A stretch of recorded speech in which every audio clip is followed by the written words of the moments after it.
খাজা বাবা এনায়েতপুরী, যিনি 6 বছর পরে কি হবে, কখন কি হবে সেটা তিনি শত শত বছর আগেই তিনি বলে দিয়েছেন। জোরে বলেন ঠিক কিনা? আরো জোরে বলেন ঠিক কিনা? একদিন খাজা বাবা এনায়েতপুরী ডেকে বলে, রে জব্বার পাগলা, যা রে যা, তোর বাড়ি ঘর বেচা লইয়া সমস্ত টাকা পয়সাগুলি আমার কাছে নিয়ে আয়। বলেন সুবহানাল্লাহ। দেরি করে নাই পাগলা, দেরি করে নাই, সরাসরি বাড়িতে গেছে। যে যতটুকু দাম পাইছে বাড়ি ঘর সব কিছু বিক্রি করে এনে খাজা বাবা এনায়েতপুরের কদমের মধ্যে দিয়েছে। পীরের কাছে দিতে নেয় না, আর আজকে চাইছে। এর চেয়ে খুশির আর কিছু আছে? জুড়ে বলেন। বাবাজিরা আমার, বন্ধুরা আমার, সব কিছু যখন বেঁচে আনছে খাজা বাবা এনায়েতপুরী, তিনি সেই হুজরাখানা থেকে নিচে নেমে আসছেন। হাতে করে একটা বাক্স, একটা ট্রাঙ্ক নিয়ে আসছেন। সেই বাক্সের মধ্যে তালাটা খুললেন। খোলার পরে সেই জব্বার পাগলাকে বললেন, টাকাগুলি এই জায়গার মধ্যে রাখ। যখন টাকাগুলি রাখছে, খাজা বাবা এনায়েতপুরী সেটা তালা লাগাই দিছে। চাবিটাকে উপরে নিয়ে গেছে, ট্রাঙ্কটাকে উপরে নিয়ে গেছে। যে এই মোহন আর খাদেম যারা ছিল তাদেরকে বলল, খাদেম রে, এই জব্বার পাগলাকে এই মুহূর্তে দরবার থেকে তাড়াইয়া দে। জোরে বলেন সুবহানাল্লাহ। ওলিয়া উলিয়াদের খেলা বোঝা যায়? জোরে বলেন বোঝা যায়? ও আমার বাবাজিরা, জব্বার পাগলাকে দরবার থেকে তাড়াইয়া দেওয়া হলো। একদিন দুই দিন নয়, বাড়ি ঘর ছাড়া 6টা বছর তিনি বাঁশের ঝাড়ের নিচে ছোট্ট একটা পলিথিনের ডেরা বানাইয়া 6 বছর থাকলেন। 6 বছর পরে একবার খাজা এনায়েতপুরী হঠাৎ করে খাদেমদেরকে ডেকে বলে, রে খাদেমরা, 6 বছর হয়ে গেল, আমার জব্বারের খোঁজ রাখছস নি? জুড়ে জুড়ে বলেন সুবহানাল্লাহ। এবার সেই জাকেরারা চোখের পানি ছেড়ে দেয়, হুজুর বাবা যান, 6 বছর আগে আপনি তাকে তাড়াই দিয়েছেন। আমরা মনে করছি আপনি তার প্রতি নাখুশ হয়ে গেছেন, রাগ করেছেন, সেই জন্য তাড়িয়ে দিয়েছেন। আমরা তো খোঁজ রাখি নাই।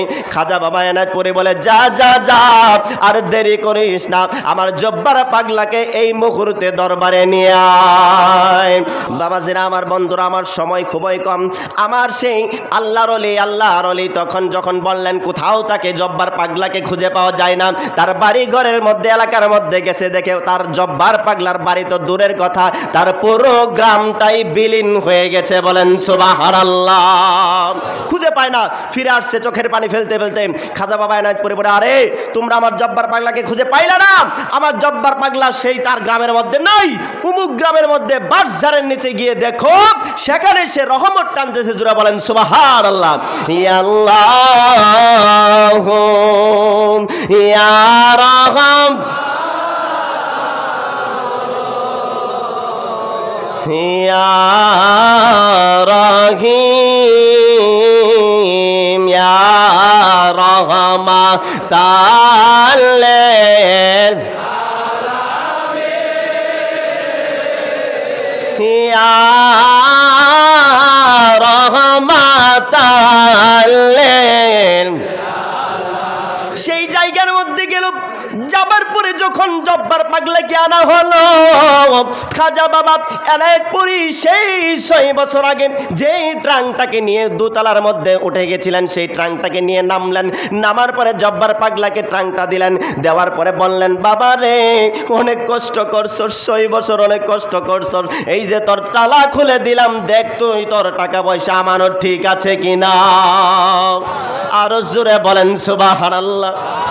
আশেপাশে মুরিদেরা, খাদেমেরা আশ্চর্য হয়ে গেছে, ডেকে বলে, বাবা যান, আপনার হাকিকত বুঝলাম না। 6 বছর আপনার মুরিদকে, আদরের মুরিদকে আপনি কষ্ট করাইলেন, কেন করাইলেন? খাজা বাবা এনায়েতপুরী ডেকে বলে, 6 বছরের কষ্টের বিনিময়ে সারা জীবনের কষ্ট আমি দূর কইরা দিছি। আরো জোরে বলেন সুবহানাল্লাহ, আরো জোরে বলেন সুবহানাল্লাহ। আমার বাবাজিরা, মুরিদ যখন জিজ্ঞাসা করলো, আপনি 6 বছর কেন কষ্ট করাইলেন? খাজা বাবা এনায়েতপুরী ডেকে বলল, কেন তোমরা কি বুঝতে পারো নাই?